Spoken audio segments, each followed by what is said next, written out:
I'm going to read for you some excerpts from CIA's declassified files. Whatever you hear me say in the upcoming segment, I know me say so, and the CIA says so. Let's jump into it. This is the hot take.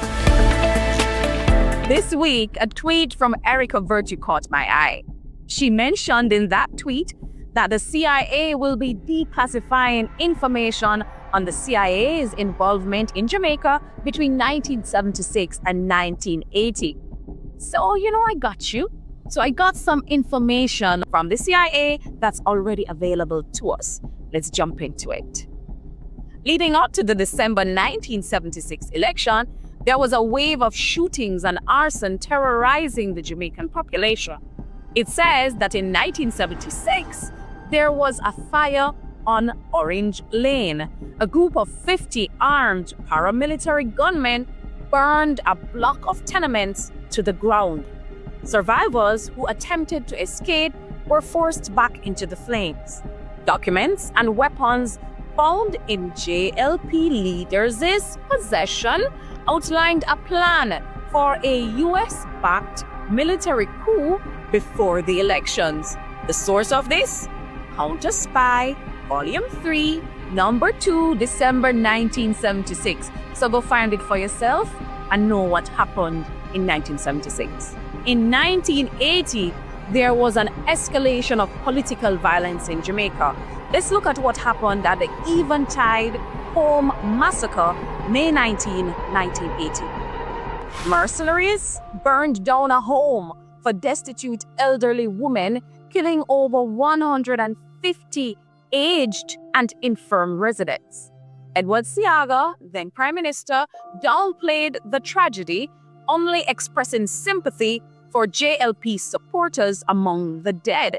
This, of course, sparked outrage across Jamaica, with people questioning whether JLP lives were considered more valuable than PNP lives or the lives of Jamaicans who had no political affiliation. Just 2 months later, in July of 1980, there was the Greenwich Town Massacre. At least 5 gunmen attacked homes in Greenwich Town and Kingston. They kicked down doors and opened fire, killing 7 people. A JLP campaign vehicle was involved in the operation. Between June to July 1980, there was a breakout of violence again in Jamaica. A black mercenary army was trained in Florida, specifically recruiting Vietnam War veterans. In July of 1980, there was an M16 bus shooting. 2 men, appearing to be repairing a JLP Jeep, opened fire on a passing bus using M16 rifles. Following Edward Seaga's visit to the United States, there was an escalation of violence. While in the United States, Seaga predicted more violence in Jamaica. Upon his return, this prediction came true, with coordinated gunfiring increasing across the country. Gangs of young men who previously had no money or resources suddenly had jobs paid $100 per week. Back then, that was a lot of money.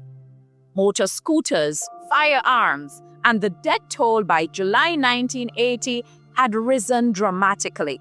By late July, over 350 people had been killed in Jamaica since the election was announced in February 1980. This sparked a burial controversy and the escalation of political violence. It took well over 2 weeks to find burial sites for the victims of the Greenwich Town Massacre. Residents in Tivoli Gardens, a JLP stronghold, threatened violence if PNP victims were buried nearby.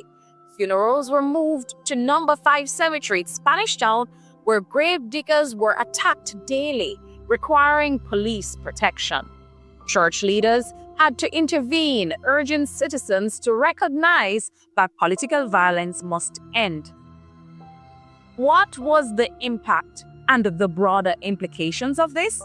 The US actively supported the JLP's efforts to destabilize the country ahead of the 1980 election.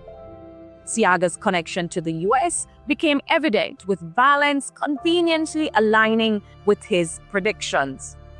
Election-related violence reached unprecedented levels, leaving hundreds dead and intensifying political divisions in Jamaica. The psychological impact of political terror lingered, making this period one of the darkest chapters in Jamaica's modern political history.